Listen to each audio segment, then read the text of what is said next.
Udah, nggak apa-apa, nggak mau. Baik, 2/3. Itu dua kaidah pernah saya sampaikan ya.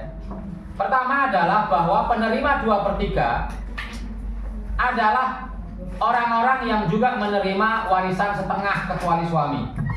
Itu kaidah pertama. Kalau kita hafal berapa orang atau siapa saja yang menerima warisan setengah, maka kita akan mudah menentukan siapa orang yang mendapatkan warisan 2/3. Orang yang mendapatkan warisan setengah itu kan ada 5, suami, anak perempuan, cucu perempuan dari anak laki-laki, saudara perempuan sekandung, saudara perempuan seayah. Buang suami. Tinggal 4. Semuanya perempuan. Berarti tinggal siapa? Anak perempuan, cucu perempuan dari anak laki-laki, saudara perempuan sekandung, saudara perempuan seayah. 4 orang ini adalah orang-orang yang berhak mendapatkan 2/3. Itu kaidah pertama. Salah. Kita harus istirahat, makanlah. Katanya kamar mandi. Siapa tadi yang bilang kamar mandi? Orang dia ke warung.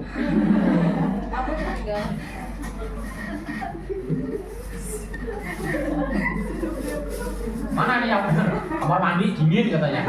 Warung kok kamar mandi. Pertama itu. Ya, pertama itu. Jadi penerimanya sama dengan penerima 2/2 kecuali si suami. Ya. Ada 4 orang perempuan. Anak perempuan, cucu perempuan dari anak laki-laki, saudara perempuan sekandung, saudara perempuan seayah. Jadi bintun, bintu ibnin, uktun syaqiqah, uktun li'ab. Kaidah yang kedua adalah ditulis ya. Udah pernah kok. Kan kita mengulang doang nih. Berarti kemarin agak ditulis. Videonya hilang. Ditulis sebenarnya di dalam buku itu juga nggak apa-apa. Di pinggir situ biar kalau kelihatan belajar. Kalau bersih sekali berarti nggak pernah disentuh. Yang kedua adalah mereka mendapatkan 2/3 dengan syarat-syarat yang sama dengan syarat-syarat mereka dapat setengah, kecuali, ada kecualinya. Syarat-syarat mereka mendapatkan 2/3 sama dengan syarat mereka mendapatkan setengah, kecuali satu syarat, yaitu syarat tunggal diganti dengan syarat jamak. Kalau tunggal mereka dapat setengah, kalau jamak mereka mendapatkan 2/3. Syarat yang lainnya sama. Ya kan? Saya ambil dari 4 orang itu 2 contoh saja karena dua ini sering muncul kasusnya, ya, dan spidolnya tidak ada.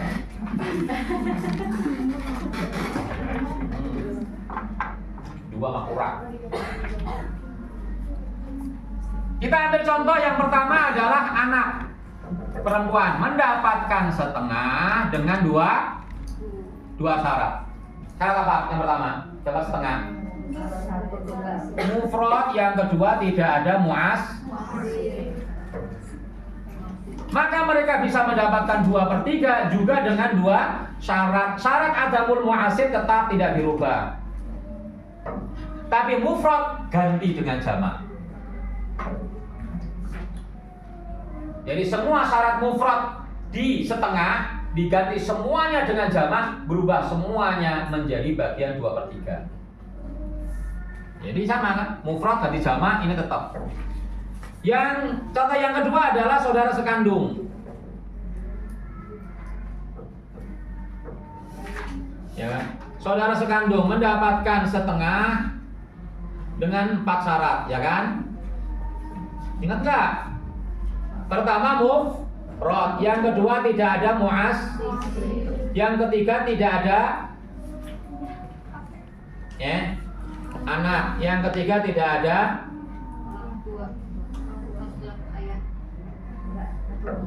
orang tua laki-laki.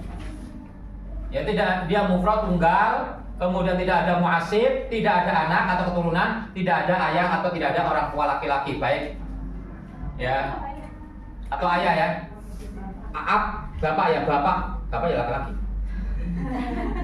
Tidak ada bapak. Dan dia akan mendapatkan 2/3 dengan syarat yang sama kecuali syarat yang pertama, mufrad diganti jamak. Yang lainnya sama, tidak ada muasib. Sama, tidak ada keturunan, tidak ada bapak. Jadi ini aja yang dirubah.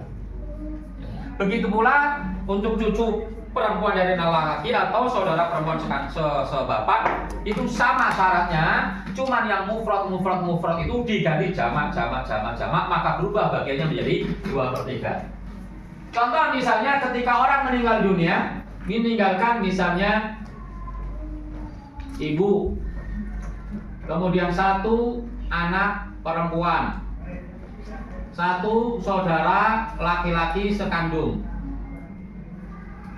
Maka ibu mendapatkan 1/6 karena ada anak. Nanti kita pelajari bab 1/6, dapat setengah. Ini asobah. 6, 1, 3, 2. Nah, kalau ini kita rubah menjadi jamak, ya misalnya ibu, 2 anak perempuan, ya, 1 saudara laki-laki sekandung, maka ibu tetap mendapatkan 1/6, anak berubah menjadi 2/3. Kenapa? Karena jamak. Saudara laki-laki kandung tetap asobah. 6, 1, 4, 1. Jadi bedanya di sini nih. Ketika dia 1 orang dapat setengah, ketika dia 2 orang mendapatkan 2/3. Bedanya di mana? Bedanya adalah tunggal dan jamak.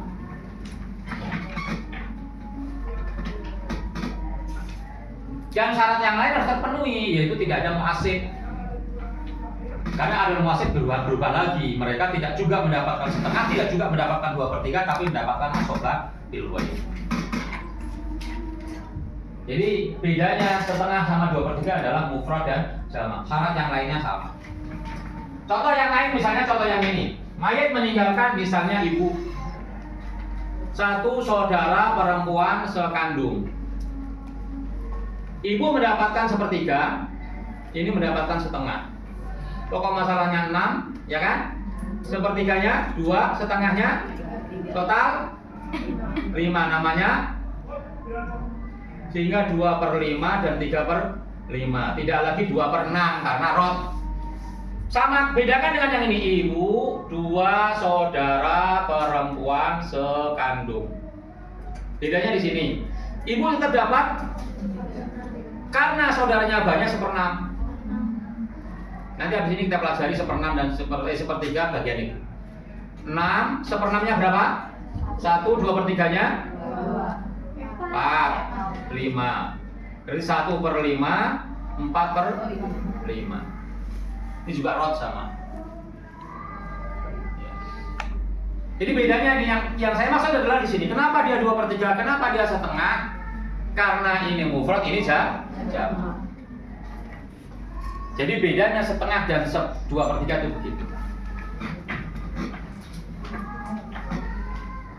Nanti bab asobah bil ghair juga sama. Asobah bil ghair itu orangnya sama ini, ya. Orangnya 4 orang ini. Ya. Syaratnya cuma kalau ada muasib. Jadi kalau ada muasib semua berubah. Yang setengah atau 2/3 itu berubah menjadi asobah bil ghair. Ya ini murajaah pertemuan sebelumnya tentang bagian 2/3. Ya, tanpa membandingkan kita bisa berikan contoh, misalnya bagian 2/3 tanpa membandingkan setengah dan ya kita berikan contoh yang 2/3. Ya, dalam banyak kasus misalnya kita punya mayit meninggalkan bapak, ya kan, ibu, suami misalnya, ya kan, 2 anak perempuan. Bapak mendapatkan 1/6, ibu mendapatkan 1/6, suami dapat berapa? Ini 2/3. Ini juga contoh bahwa dia memenuhi syarat tidak ada muasib dan dia jamak, maka dapatnya 2/3. Jadi kita fokus di sini nih, 2/3. Jadi contoh ini memenuhi syarat bahwa si anak perempuan ini mendapatkan 2/3. Pokok masalahnya berapa? 12. 1/6-nya 2/3-nya total berapa? 5. Namanya apa? Aul. Jadi kalau aul gimana? 2/15, 2/15, 3/15, 8/15. Jadi yang kita maksud adalah di sini memenuhi syarat untuk mendapatkan 2/3. Nanti ada babnya aul dan rod pertemuan ke-13 sebelum ujian, sebelum UAS. Kan UAS pertemuan ke-15. Nanti ada aul dan rod. Aul itu ini lebih banyak daripada ini. 15 sama 12 banyakan mana? 15. Namanya A. 5 sama 6 banyakan mana? Namanya rod. Kan lebih kecil. Kalau ini lebih besar, ini lebih ke 5 lebih kecil daripada 6, namanya rod. Kalau lebih banyak namanya aul. Udah sering contoh ini deh. Contoh yang lain misalnya, mayat meninggalkan ya ibu, ya, suami, ya kan?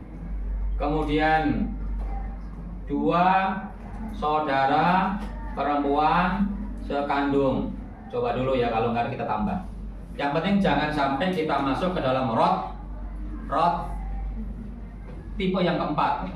Ada 4 tipe. Ibu mendapatkan 1/6 karena jumlah saudaranya banyak. Mendapatkan setengah 2/3. Ini nggak ada rod ini kayaknya. Setengah, 1/6, 2/3. Pokok masalahnya 6. 1/6-nya, setengahnya, 2/3-nya, nah 8. Namanya apa? Aul. Aul berarti 1/8, 3/4/8 kali harta.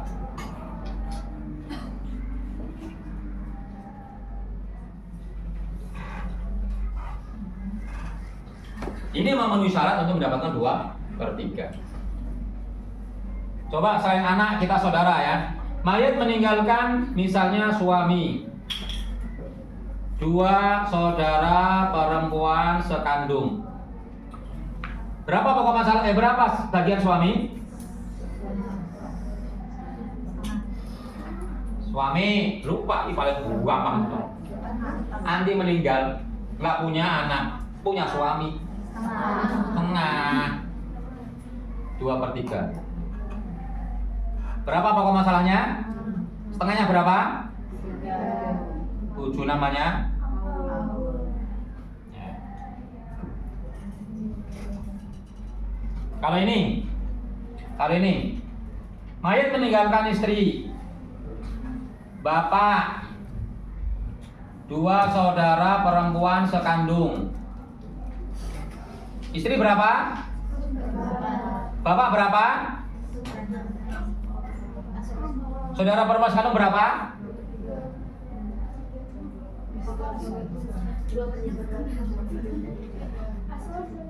Mah tidak dapat apa-apa. Terhalano. Tidak boleh ada bapak. Karena ada bapak dia mahjub. Karena bapak ini kan kalau mati dia yang dapat warisan. Iya kan? Kenapa dia dimahjub? Kan ini hidup, ya kan? Nanti dia kira-kira rata-rata matinya duluan ini atau ini? Rata-rata yang tua duluan. Jadi kan tuaan ini daripada ini kan? Ini anaknya kan? Ini anaknya. Ini bapaknya si mayit. Mayit punya saudara sekandung. Berarti kan bapaknya ini. Ya kan?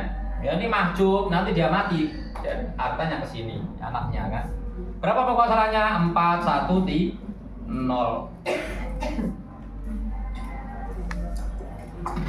Nah itu banyak contoh di mana ada 2/3 yang bisa diperoleh, ada 2/3 yang tidak bisa diperoleh. Nah, kalau anak perempuannya 4 orang, terus istrinya 1, anak perempuan 4 ya? Anak perempuan 4. Iya, kenapa? Yang berapa bagiannya untuk? Jadi masing-masing anak itu tetap 2/3 yang perempuan. Pokoknya jamaah itu anak 2 atau ahli warisnya 2, 3, 4, 5, 6 sampai 100. Bagian sama 2/3. Semakin banyak jumlahnya, semakin dikit bagiannya. Tapi jangan mengurangi semangat untuk punya banyak anak.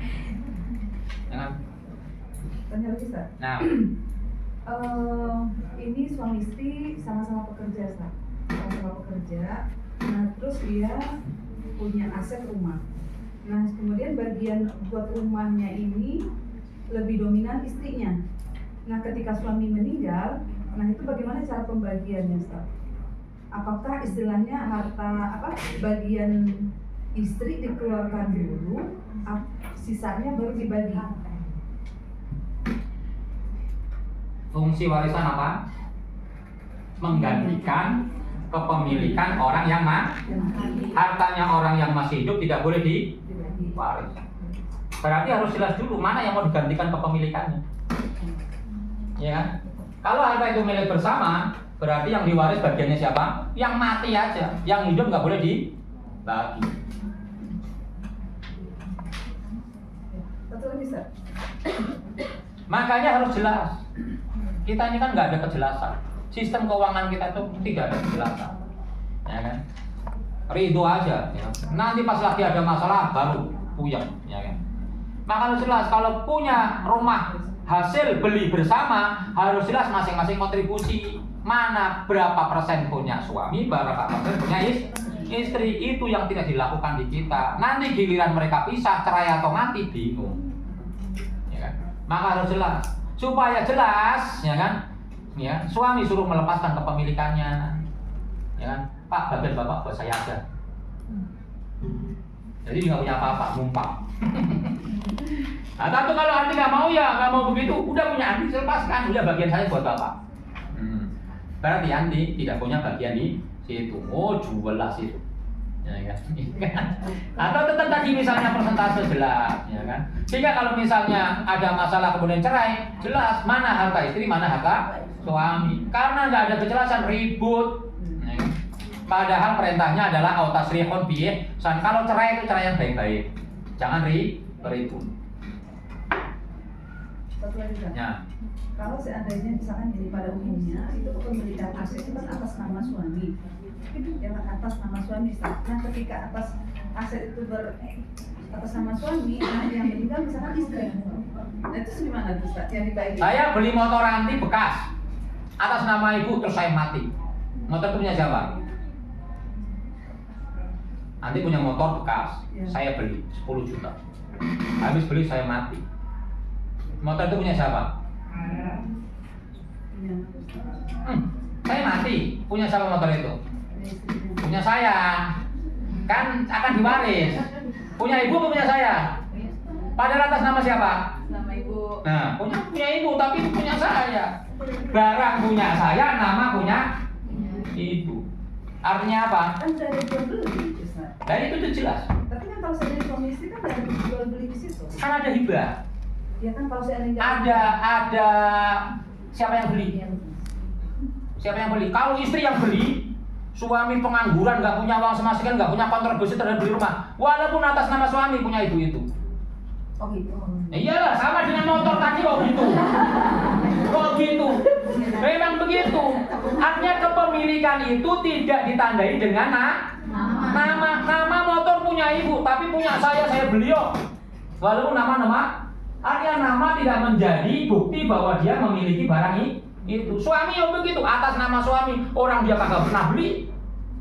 Bukan begitu ceritanya, Ustaz. Ini kan istilahnya. Lah itu kan punya. kira-kira begitu gambarannya. Iya, kalau Maka kalau seandainya anti beli bersama, ya kembali kepada tadi, anti belinya berapa persen, suami beli berapa persen, atasnya siapapun kepemilikan itu tetap. misalkan lagi kondisinya gini, ini pencari nafkah suami nih, istri cuma di rumah doang. Iya. Iya kan yang Dia punya suami, duitnya suami. ya istilahnya pembagiannya kan istri kan udah meninggal nih. Karena kan kalau seandainya istri meninggal, suami dapat sekian, anak dapat sekian. Ya kan punya hak, kalau nggak punya harta nggak usah diwaris. Kan syarat ada warisan itu ada harta, lo nggak punya duit apa-apa kok mau diwaris. Kasian banget tuh berarti istrinya kayak gitu, Ustaz. Istri udah meninggal. Kan udah meninggal, ngapain dia ngubur kok nggak punya? Kita kan istilahnya sebagai istri gak punya harta gitu yang mau kita bagi sama anak-anak kita. Ya suaminya kenapa anti nggak minta? Pas hidup tuh nggak mau minta, ya kan? Pas lagi mati baru minta. Kan aneh. Jadi istri soleh kan boleh minta. Kata siapa nggak ada syarat istri saudara nggak ada. Bid'ah itu. Justru yang sunnah yang benar benar jalannya adalah suami wajib memberikan nafkah. Kalau tidak memberikan, boleh minta. Seperti Hindun datang kepada Nabi, ya Rasulullah, suami saya pelit. Kata Nabi apa? Ambil harta dari suami kamu yang mencukupi dirimu dan anakmu. Nah, itu sunnahnya. Oh, yang suami solihah kebalik. Jadi standar kesolehannya itu keliru, ya kan?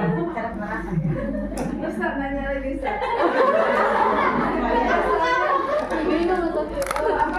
Itu sebenarnya kalau nanti baca 11 persoalanku ada di situ. Karena tidak baca soalnya. Belum Ustaz. Nah, beli buku ditaruh di tas aja nggak mau dibaca. Kalau Ustaz ini bagian 1/4. Enggak, yang 13 persoalan. Iya belum Ustaz. Nah, itu kan dari awal kita nggak baca itu anti baca, ya kan? Kan nih anti baca, kita nggak pelajari di sini karena itu teori-teori aja. Jadi gimana istri? Nggak kerja. Ini juga kesalahan anti sendiri. Ketika anti nggak kerja, anti tidak menuntut nafkah.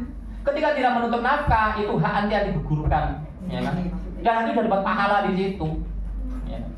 Jadi ada hak tapi nggak diambil. Sama dengan anti dikasih ikut ujian, punya hak untuk dapat nilai. Anti nggak nuntut nilai, dia nggak dosa gurunya, wong anti nggak nuntut, ya kan? Hak itu boleh dituntut, boleh tidak. Anti tidak menuntut, ya nggak apa-apa, ya kan? Ya. Satu lagi boleh nggak Pak? Jadi anti mau yang mana? Mau? Kalau itu udah boleh, udah. Sebenarnya keliru kalau kemudian mati nggak punya warisan rugi dong gitu kan. Sebenarnya hidup nggak punya uang baru rugi. Iya. Kalau udah mati mah nggak usah mikirin duit, mikirin akhirat masuk surga atau enggak gitu loh. Oh malah mikirin kasihan. Kasihan siapa orang udah mati, ya kan? Anak-anaknya bapaknya ada kok kasihan, ya kan? Bapaknya ada yang akan menafkahi dia. Justru yang kasihan sebaliknya kalau bapaknya mati, anti nggak punya uang. Ya, yang nanya anak siapa? Suami yang berjalan, pas suami ada kan bagian apa? Ya kalau ada, kalau nggak ada.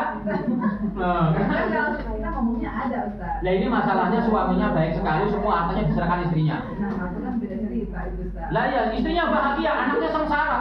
Karena si istri tidak wajib memberikan nafkah kepada anaknya. Bapaknya nggak ada duit sama sekali, udah serahin semua sama istrinya. Ayo.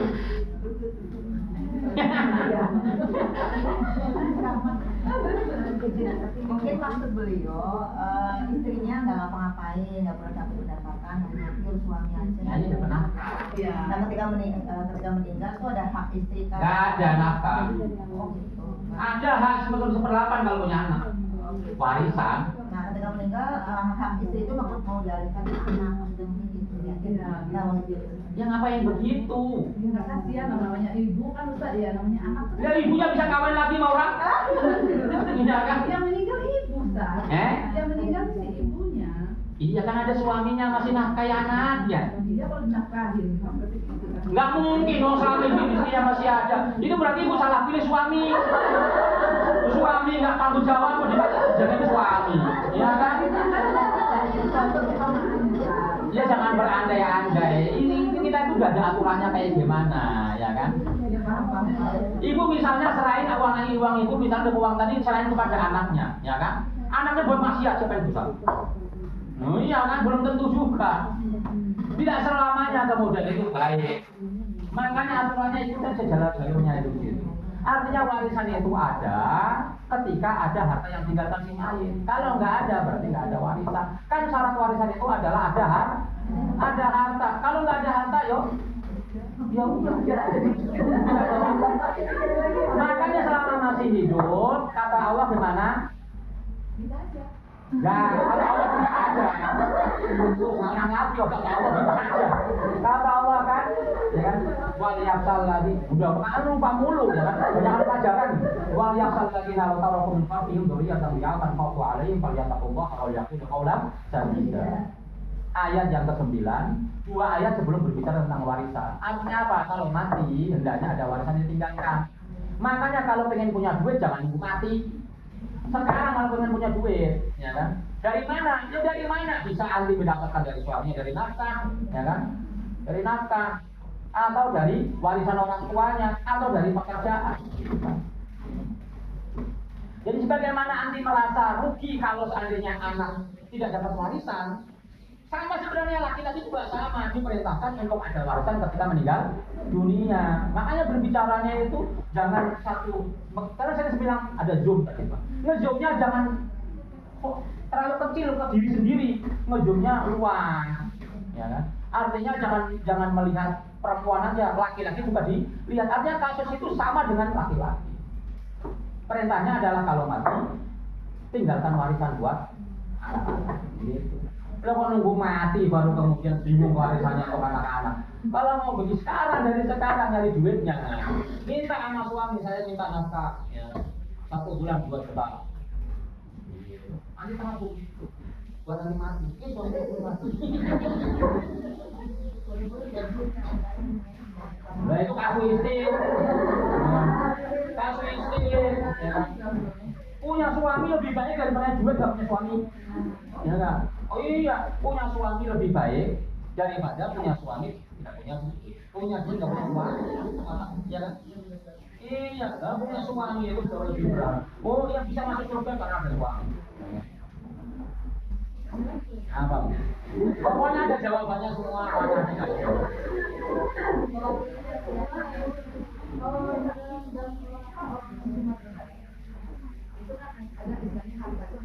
Oke, ada jawabannya di situ kan. Kalian baca dulu, nanti ada di situ, ya kan? Antara adat dengan syariat itu ada di situ. Makanya baca dulu. Itu sama dengan menanyakan, sebutkan rukun warisan. Sudah ada, ngapain ditanyain kan?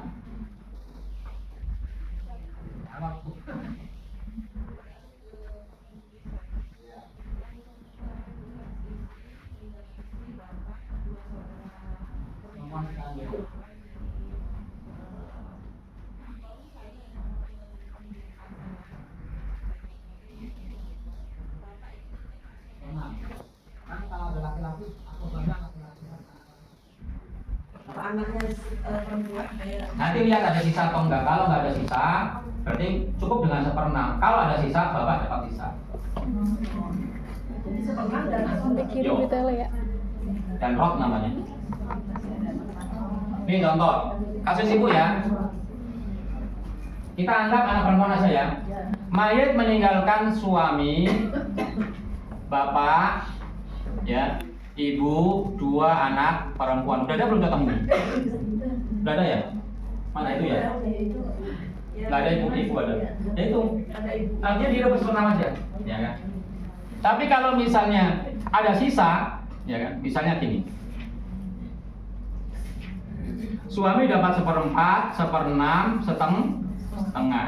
12 1/4-nya sisa berapa? 11 ya? Sisa berapa? Diberikan kepada bapak. Karena ada sisa. Siapa yang berhak mendapatkan sisa ini? Laki-laki terdekat dari si mayit itu bapak. Itu bedanya dengan itu ya. Ini bandingkan dengan ini. Nah, jadi ketika tidak ada sisa maka dia hanya 1/6. Tapi kalau ada sisa maka dia ngambil sisa itu. Plus dapat 1/6. Sisa ini berapa sisa? Ada sisa 1. Ada misalnya gini, kontrakannya 12, ya kan? Kontrakan punya 12. Suami dapat 3 kontrakan, bapak mendapatkan 2 kontrakan, anak mendapatkan 6 kontrakan, sisa 1. Satu kontrakan buat siapa? Buat lah, namanya roh.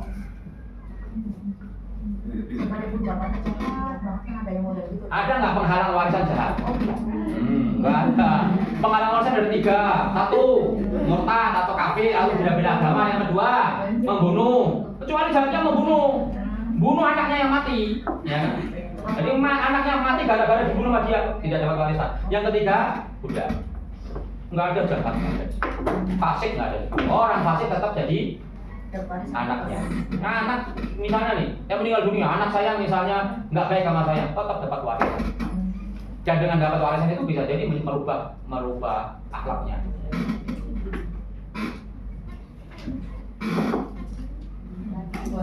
Ya bisa jadi anak jahat juga karena orang tuanya, ya kan? Mendidiknya nggak benar, bisa juga kan? tetangga tuh kan jahat banget, maksudnya Bapaknya? tukang mabuk, tukang apa gitu loh. Iya. Keenakan kamu. Ya kalau bapaknya yang dapat warisan, bapaknya mati. Terus kalau misalnya si mayit meninggalkan ibu, terus meninggalkan anak laki-laki sama istri, gitu. Terus tapi terus hartanya gimana? Ibu dapat 1/6 karena ada anak. Ibunya? Iya. Apa istrinya? Ibu lah. Oh, ibu. Istri kan 1/8 sama 1/4. Oh, ibu. Kalau 1/6 nggak apa-apa, nggak tahu nggak apa-apa, belum nyampe. Kan 1/6 belum. 1/6 itu nanti paling banyak itu orang yang mendapatkan 1/6 paling banyak 7 orang. Nah, puyang-puyang udah 7. Minggu depan. Minggu depan.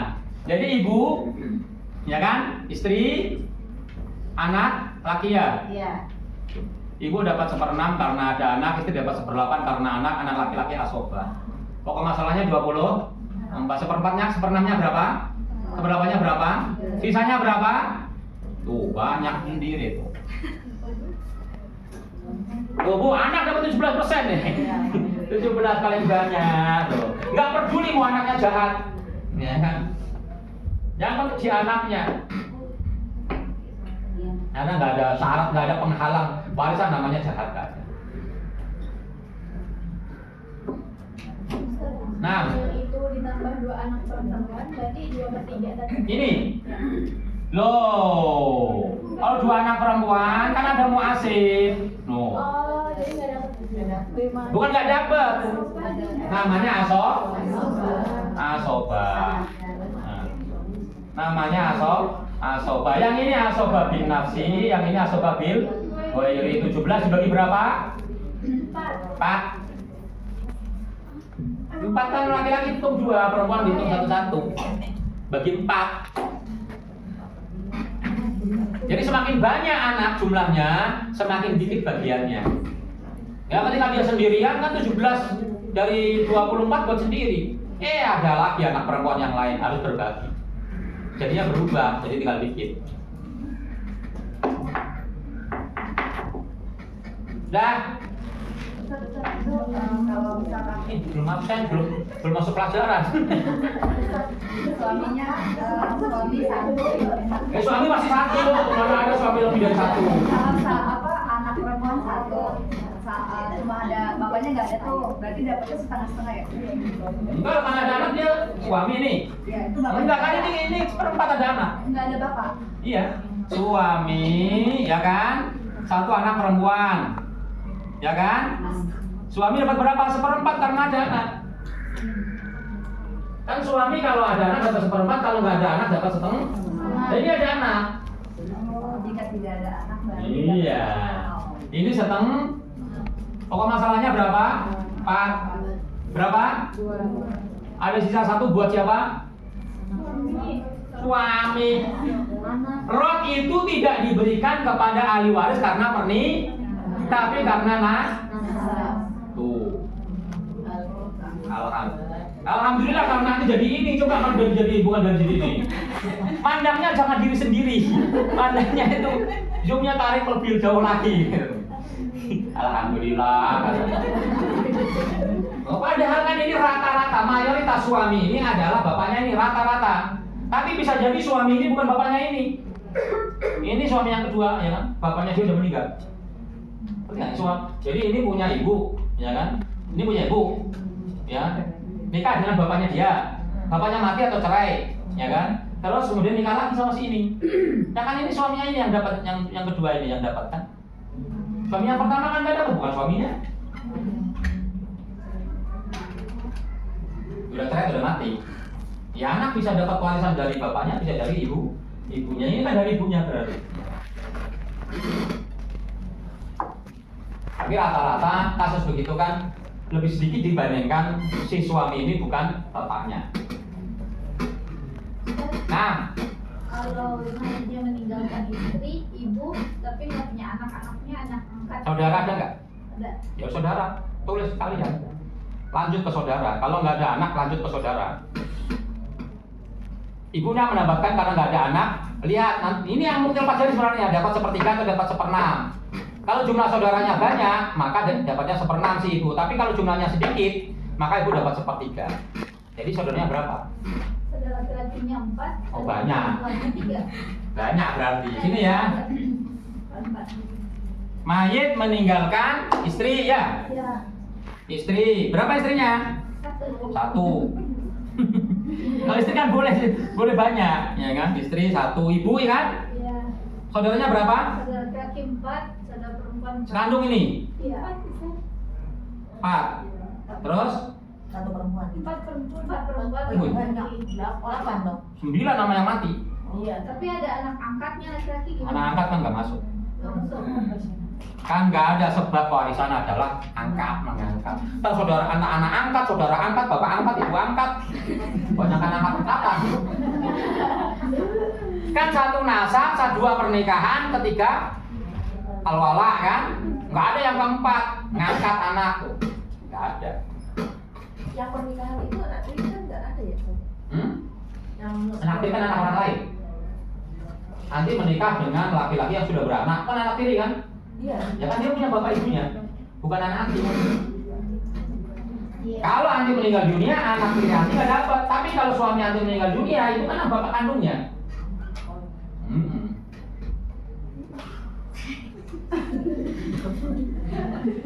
Uyan, uyan bu, jelasin bu.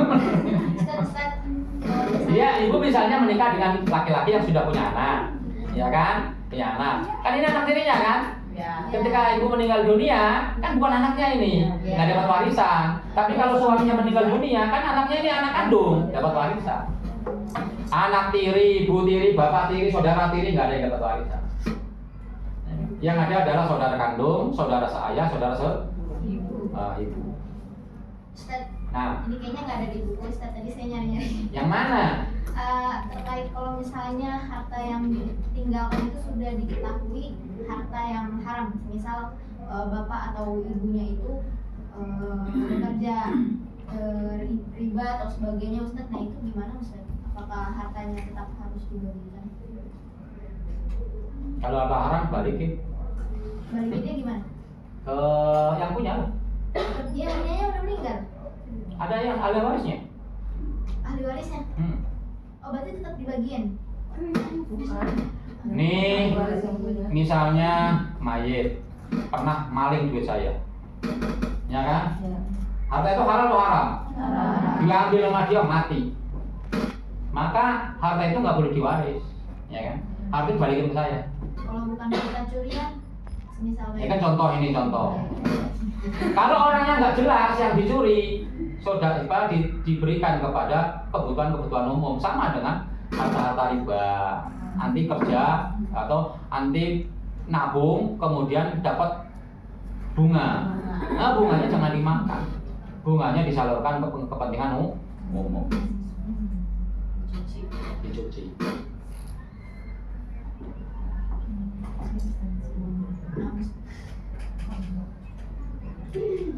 Harta korupsi kan sama juga. Kan ada orang korupsi kemudian uangnya kan haram, balikin ke negara. Iya, kalau itu jelas. Jangan kan nggak jelasin uang haram doang.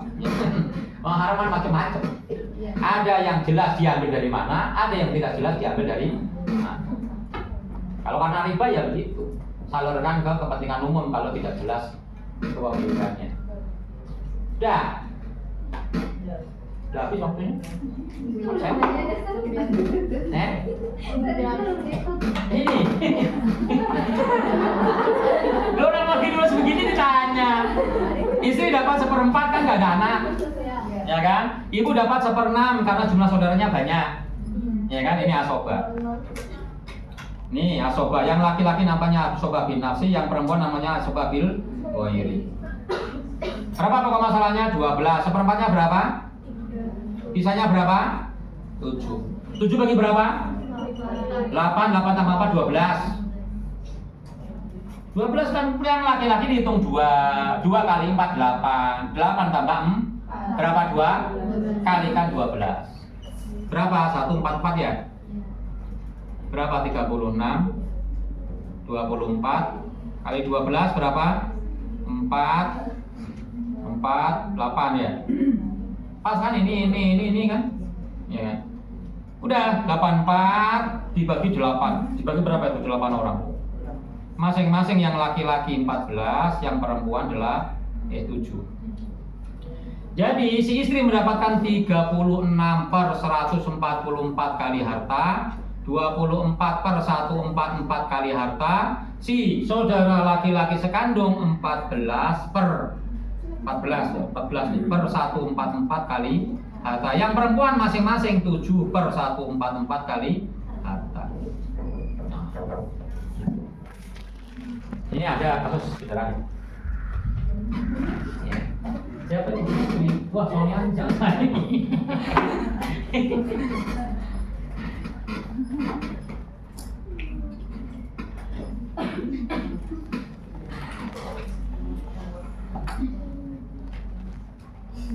Ada lagi? Yang sono dulu udah gantian.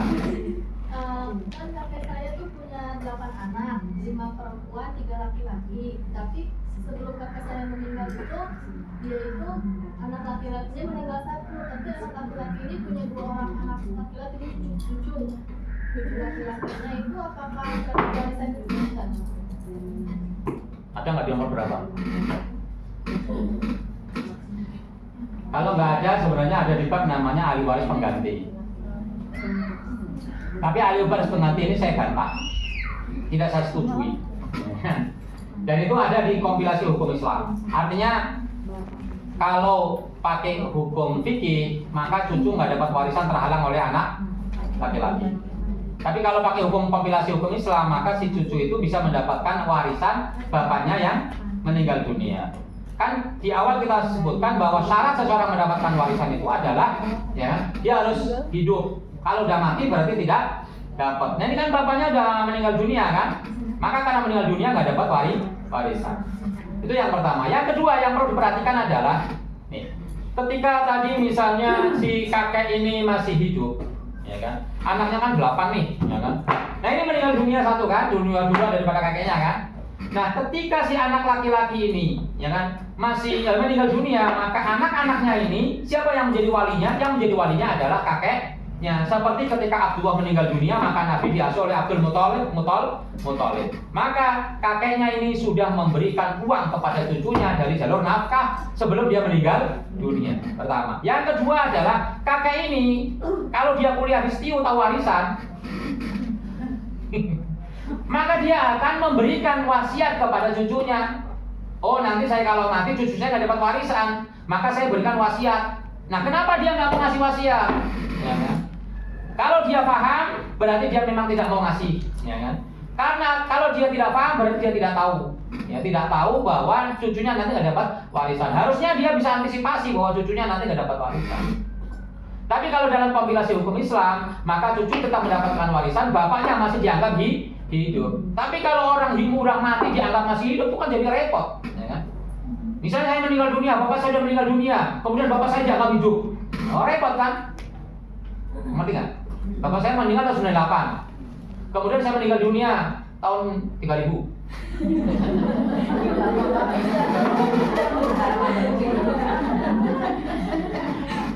Maka bapak saya yang udah nggak usah dianggap hidup, ya kan? Udah dianggap mati. Karena kalau dianggap hidup dia dapat warisan, nanti warisan bapak saya diwaris oleh saudara-saudara saya, gitu kan? Maka agak rancu kalau kemudian orang yang sudah mati masih dianggap hidup.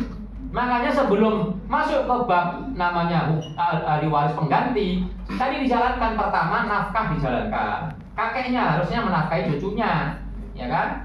Yang kedua dia bisa memberikan harta melalui pintu wasiat, ya kan? Dan dia tidak melakukan itu. Kenapa dia tidak melakukan itu? Karena kewajiban menuntut ilmunya tidak dilakukan.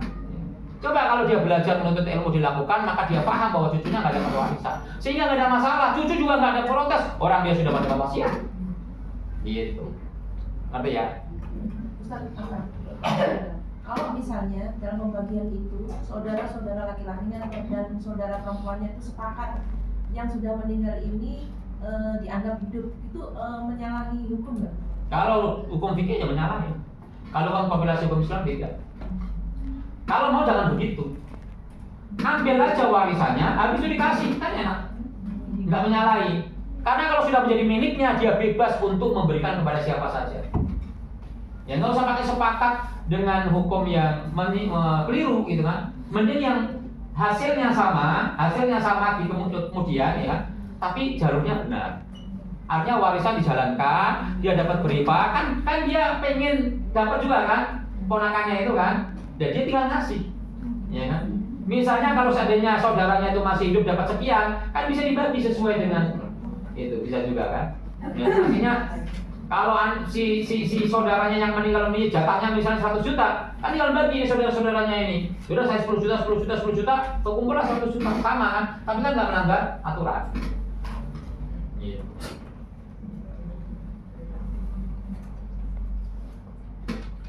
Ada lagi? Ustaz, ini melanjutkan pertanyaan saya tadi yang masih saya bingung Ustaz. Ini Ustaz, di Padang itu kan ada harta tinggi dan harta rendah. Istilahnya pusaka ya, itu namanya. Pokoknya harta tinggi dan harta rendah. Nah, yang di dalam buku saya barusan baca yang Ustaz jabarkan itu adalah rumah pusaka. Nah, yang jadi pertanyaan, yang jadi kasusnya sekarang ini, si perempuan dia menerima hibah dari orang tuanya itu sebidang tanah. Nah, sebidang tanah itu dibangun oleh si istri tadi sama suaminya. Nah, ketika si istrinya yang punya tanah tadi meninggal misalkan, nah itu kepemilikan tanah yang dihibahin dari orang tua itu seperti apa nanti pembagiannya, Ustaz? Pertama, pastikan dulu bahwa tanah itu tanah milik. Karena menghibahkan tanah bukan milik nggak sah. Iya, pemiliknya si ibu tadi. Benar nggak dia memiliki? Iya. Atau dia juga bukan memiliki, karena itu tanah adat. Enggak, maksudnya gini, saat kalau tanah adat itu kalau seandainya udah diberikan kepada si A, si B, itu kan udah punya dia. Emang begitu aturannya? Iya, kalau seandainya di Padang kan gitu. Misalkan si orang tua nih punya, misalkan dia dibahin karena perempuan misalkan. Berarti tidak harus di perempuan kan, boleh dihibahkan kepada saya. Bisa. Bisa berarti kan? Bisa tuh. Tapi kan kondisi waktu itu kan si ibunya itu menghibahkan karena. Iya, contoh misalnya kalau memang itu kaidah hukumnya, ketika sudah menjadi milik si ibu itu, Ya. berarti menjadi miliknya, berarti tidak wajib untuk dihibahkan kepada anak perempuannya. Boleh dihibahkan kepada siapapun kan? Ngerti nggak? Ini si ibu punya tanah, Iya. ya kan? Berarti menjadi miliknya. Iya. Dia dapat dari orang tuanya, Iya. dari ibunya misalnya, Iya. ya kan? Kalau itu menjadi hak miliknya, menjadi bukan tanah adat, tapi hak milik murni, Iya. berarti tidak wajib untuk diberikan kepada anak perempuannya kan? Tapi boleh juga diberikan kepada orang lain, gitu kan? Sebenarnya bisa. Kenapa nggak bisa? Oh, maksudnya gini, kalau seandainya jalurnya Sumatera Barat itu kita kan jalur ibu. Iya tahu. Kalau hibah kan bebas. Nah, ini kan kebanyakan itu mereka itu. Kalau yang sedikit berarti boleh. Ada sebagian kecil orang yang memberikan itu, boleh nggak? Boleh nggak si ibu itu punya dapat tanah tadi, kemudian dihibahkan kepada selain anak perempuan? Hukumnya boleh nggak? Sebenarnya boleh aja, tapi kan kebanyakan yang ada di Sumatera Barat. Iya, saya bilang hukum dulu ya. Hukumnya boleh nggak? Mungkin boleh, tapi Nah, praktiknya jangan tidak mungkin ada. pasti. Karena gini Bu, karena kalau menjadi hak milik itu bebas. Kalau masih seperti itu berarti bukan menjadi hak milik. Jadi asumsi kita aja mengatakan hak milik, padahal sesungguhnya bukan hak milik. Tapi hak itu adalah hak yang memang diturunkan turun-temurun kepada keturunan perempuan. Iya. Iya kan? Berarti bukan hak milik. Karena kalau hak milik dia bebas memberikan kepada siapa saja, itu yang mau saya uji ya kan. Berarti itu adalah bukan hak milik, tapi itu adalah hak pemanfaatan. Tanahnya tetap tanah adat, tetapi hak pemanfaatannya hanya boleh diberikan dan dimiliki atau dimanfaatkan oleh pihak perempuan. Jadi dia hanya menghibahkan pemanfaatan. Buktinya dia nggak boleh menjual kan? Iya. Karena bukan hak milik. Gitu kan? Ya kan? Karena bukan hak milik. Maka saya tanya dulu, benar hak milik? Ya kan? Tapi ke prakteknya ada yang menjual, Ustaz. Misalkan yang Melanggar nggak? kalau seandainya di lingkungan saya sih enggak. Nggak melanggar. Enggak istilahnya karena itu udah punyanya dia. Karena dia udah peruntukan masing-masing, misalkan anak perempuannya 2. Iya, maksudnya berarti hukumnya kan masih rapuh, ya kan? Artinya ada yang membolehkan, ada yang tidak. Harusnya perkuat dulu aturannya, ya kan? Aturannya ini kalau sudah diberikan, dihibahkan, menjadi hak sepenuhnya ataukah tidak? Karena hibah itu adalah hanya boleh menghibahkan hak miliknya. Tidak boleh seseorang menghibahkan hak milik orang lain. Ketika dia tidak boleh menghibahkan kepada selain anak perempuannya, berarti dia bukan pemilik. Ya. Karena dia hanya boleh menghibahkan pemanfaatan, hanya pemanfaatan. Dari tanah itu bukan tanah milik. Setahu saya orang-orang Padang mengakuinya begitu. Jadi itu bukan menjadi hak milik, tapi hak untuk menggunakan pemanfaatannya saja. Karena nggak bisa dijual dan juga tidak diberikan kepada selain keturunan perempuan. Berarti kalau bukan hak milik, ya nggak diwaris. Nggak ada bab waris. Bab waris itu adalah memiliki harta yang dimiliki oleh si mayit. Iya kan? Ibarat rumah dinas gitu ya. Iya. Jadi warisan babnya di sini. Jadi nanti seorang ibu ini yang udah dikasih yang sama orang tuanya, dia pun punya anak perempuan lagi nih. Nah itu supaya tanah itu tadi nggak bisa dijual apa segala macam, berarti dihibahin lagi sebenarnya. Dihibahkan atau diwarisi pemanfaatannya. Kembalinya kepada bukan kepada Islam. Oh ini nggak ada namanya mewarisi pemanfaatan, ya kan? Berarti di dalam aturan di adat itu pemanfaatan itu akan dimiliki oleh siapa pemanfaatan? Karena bukan menjadi milik. Yang boleh diwaris itu adalah hak milik. Ya kan? Manfaat itu tidak bisa dimiliki. Dia hanya mendapatkan ya pemanfaatan. Jadi memang aturannya harus diperkuat di situ. Undang-undangnya harus diperkuat. Ya, supaya tidak menimbulkan. Tapi kalau kemudian berbicara tentang warisan lalu bertentangan dengan hukum adat, maka tentu hukum warisan didahulukan.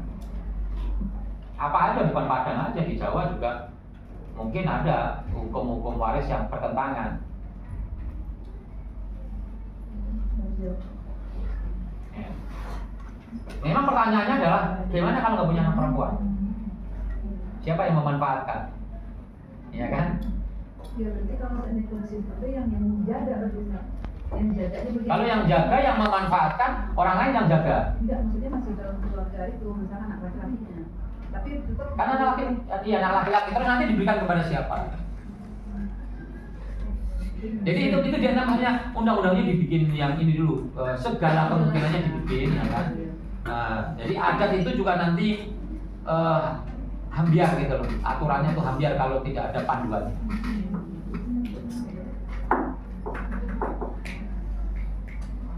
Absen dulu ya. Ya, itu pertanyaan. Tapi pertanyaan boleh diungkapkan. 2 menit. 2 menit lagi. Oh jam berapa aku nggak bisa lihat. 10.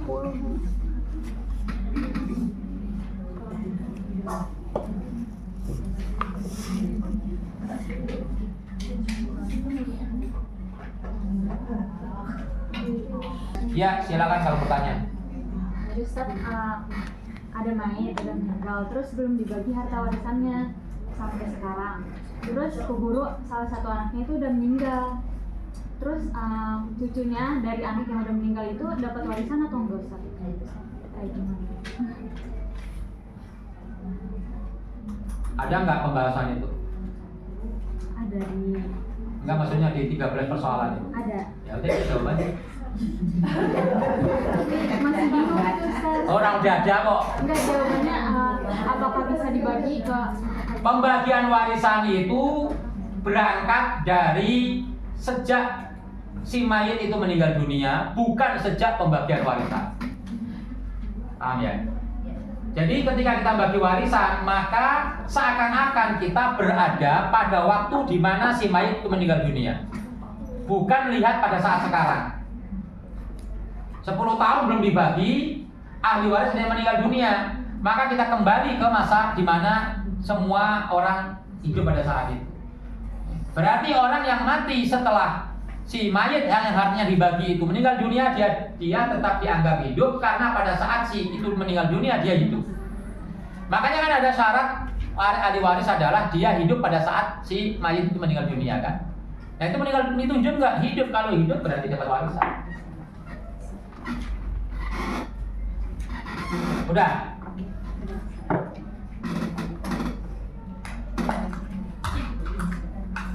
Hari ini nggak ada ujian ya? Nggak ada. Kan aku bilang depan.